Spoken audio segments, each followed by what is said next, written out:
बच्चों, तो आज हम करने जा रहे हैं पाठ 13 कबीर वाणी, जो कि पुस्तक अनमोल कक्षा 5 का एक पाठ है। ठीक है बच्चों, तो इस पाठ में कुछ कबीर के दोहे दिए गए हैं, उनको हम एक एक करके पढ़ेंगे और उनका अर्थ समझेंगे। ठीक है बच्चों। काल करे सो आज कर, आज करे सो अब, पल में परले होएगी, बहुरी करेगो कब। तो बच्चों यहाँ पर बोला गया है कि जो हमें कल काम करना है उसे हमें आज करना चाहिए, जो आज काम करना है उसे अभी करना चाहिए। हमें नहीं पता अगले ही पल में कब क्या हो जाए और वह काम छूट जाए हमारा, तो इसलिए जब भी हमें समय मिले उस काम को हमें कर लेना चाहिए। आने वाले समय के लिए कोई कार्य को नहीं छोड़ना चाहिए। ठीक है बच्चों, अगला पढ़ते हैं। माला फेरत जुग गया, मिटा न मन का फेर, कर का मन का डार दे, मन का फेर। तो आगे बताया जा रहा है कि माला तो फेर ली, ठीक है बच्चों, भगवान के नाम की माला तो फेर ली, परंतु जो मन में भ्रम है, छल है, ये सारी जो बुरी आदतें हैं वे सारी नहीं मिटा पा रहे।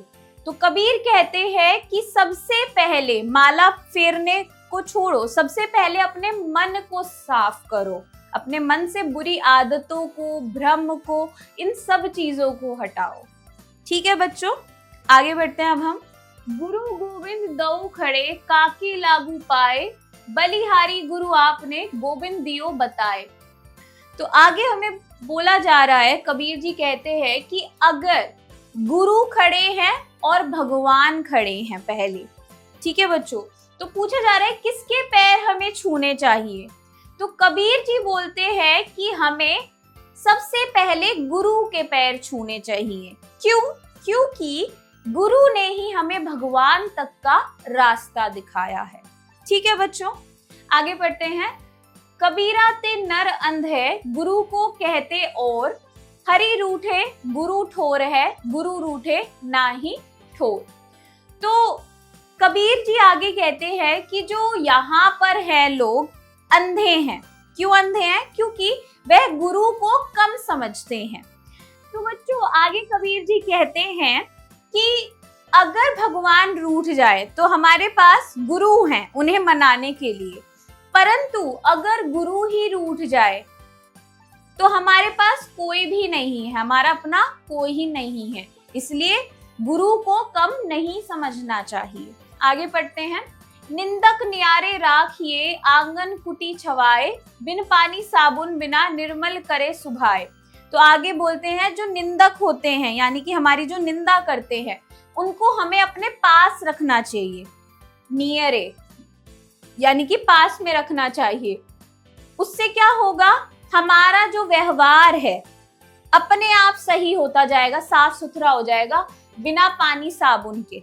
ठीक है बच्चों, हमारा स्वभाव, सुभाए लिखा है, स्वभाव निर्मल हो जाएगा, साफ हो जाएगा। ठीक है बच्चों, आगे अगला पढ़ते हैं।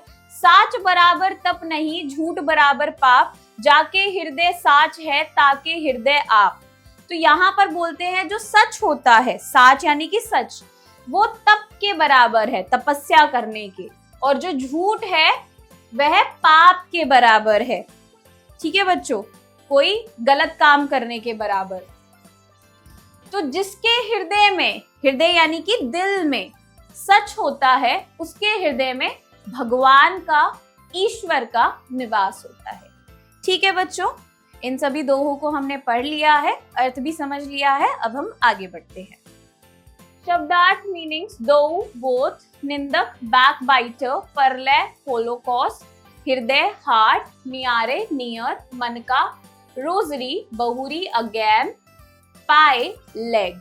ठीक है बच्चों, अभ्यास एक्सरसाइज। कहानी से फ्रॉम द स्टोरी का निम्नलिखित प्रश्नों के उत्तर दीजिए। Answer the following questions.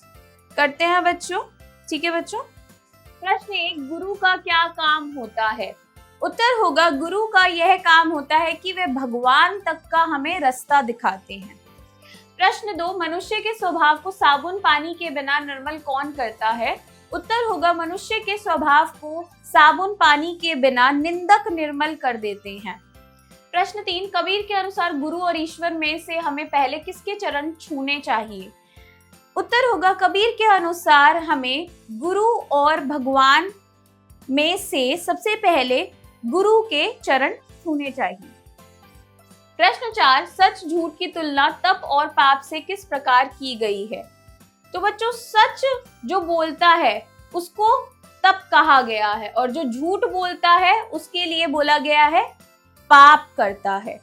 जिसके हृदय में सच होता है उसके हृदय में भगवान का वास होता है। ठीक है बच्चों। प्रश्न 5, गुरु के महत्व को कैसे बताया गया है? उत्तर होगा गुरु के महत्व को ऐसे बताया गया है कि गुरु को हमें कभी कम नहीं समझना चाहिए। अगर भगवान रूठ जाए तो हमारे पास गुरु होते हैं जो भगवान को रूठे हुए भगवान को मनाने में हमारी मदद कर सकते हैं, परंतु अगर गुरु ही रूठ जाए तो हमारे पास कोई व्यक्ति नहीं है। ठीक है बच्चों, तो इन सभी प्रश्नों के उत्तर मैंने आपको समझा दिए हैं, आप स्वयं लिखेंगे। ठीक है बच्चों। हाँ, दोहे पूरे कीजिए, कंप्लीट द फॉलोइंग। पहला, साच बराबर डैश, झूठ बराबर डैश, जाके डैश है ताके डैश आप। तो साच बराबर तप नहीं।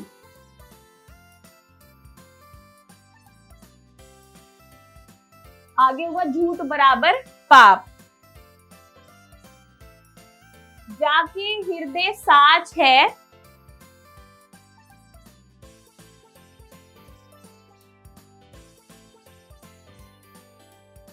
ताके हृदय आप।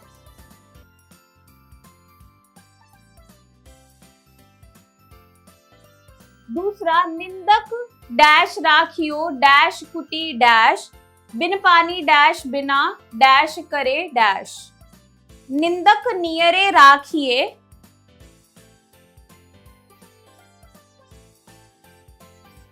आंगन कुटी सुहाए।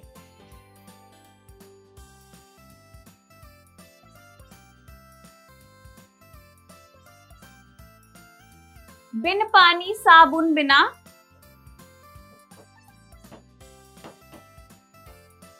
निर्मल करे सुभाए।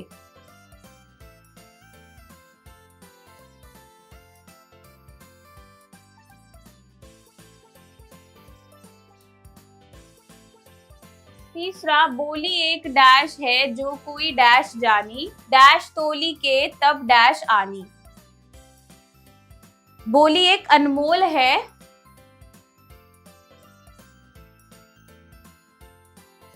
जो कोई बोली जानी।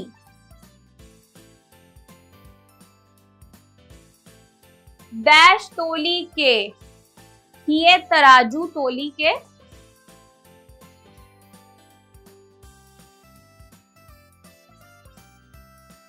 तब निकसे बोली आनी।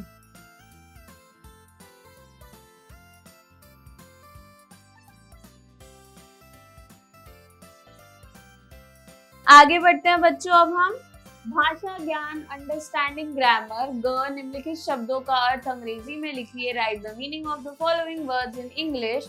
पहला, सुभाए बिहेवियर।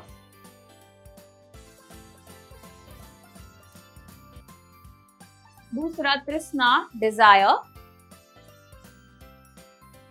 तीसरा, थोथा हॉलो। चौथा, अमोल वैल्यूएबल।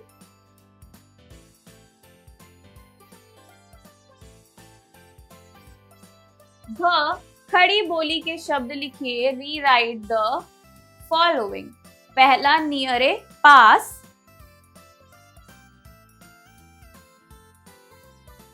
दूसरा, बहुरी दोबारा। तीसरा, सुभाए स्वभाव।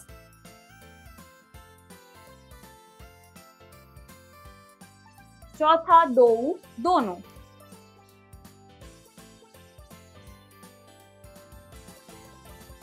आगे बढ़ते हैं बच्चों। अब हम अड़, उल्टे अर्थ वाले शब्द लिखिए। Right the opposite words of the following. पहला, झूठ सच।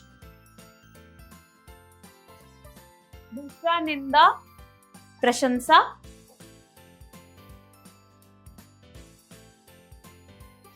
तीसरा गुरु शिष्य,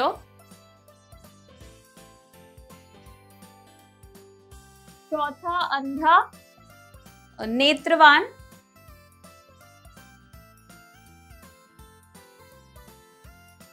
अनेकार्थी शब्दों के दो अलग अलग अर्थ लिखिए। Write to different meanings of the given homophones. ठीक है बच्चों, पहला हरी, हरा रंग,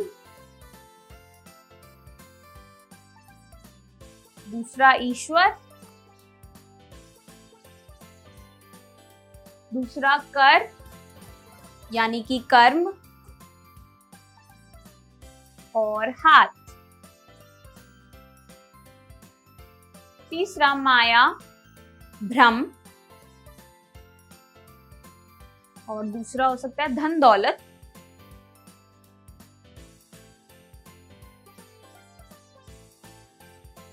चौथा काल समय,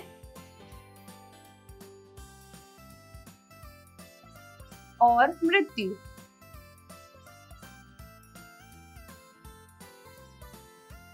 आगे बढ़ते हैं बच्चों, अब हम रचनात्मक गतिविधियां क्रिएटिव एक्टिविटीज। 6 इंटरनेट की सहायता से भक्ति रस के दो कवियों की किसी रचना की कुछ पंक्तियां अपनी नोटबुक में लिखिए। With the help of the internet right a few lines from the works of 2 poets of the भक्ति मूवमेंट इन योर नोटबुक। तो बच्चों, आपको इंटरनेट की सहायता से भक्ति रस के 2 कवियों की रचना के बारे में कुछ पंक्तियां लिखनी है। ठीक है बच्चों, यह कार्य आप स्वयं करेंगे। आओ खेले खेल, लेट्स प्ले द गेम। जो घर पहुंचने में अनुज की सहायता कीजिए। हेल्प अनुज रीच होम। ठीक है बच्चों, तो बच्चों आप देख सकते हो अनुज यहाँ पर है, उसका घर यहाँ पर है। आपको यहाँ पर एक रास्ता बनाना है उसके घर तक के लिए। यह कार्य आप स्वयं करेंगे। जीवन मूल्य लाइफ स्किल्स। समय बहुत कीमती होता है, इसलिए हमें इसे सही कामों में लगाना चाहिए, क्योंकि बीता हुआ समय कभी लौट कर नहीं आता। ठीक है बच्चों, तो बच्चों मैं आशा करती हूँ कि आपको यह पाठ समझ में आया होगा। मैं आपसे मिलती हूँ अगली कक्षा में। Bye bye.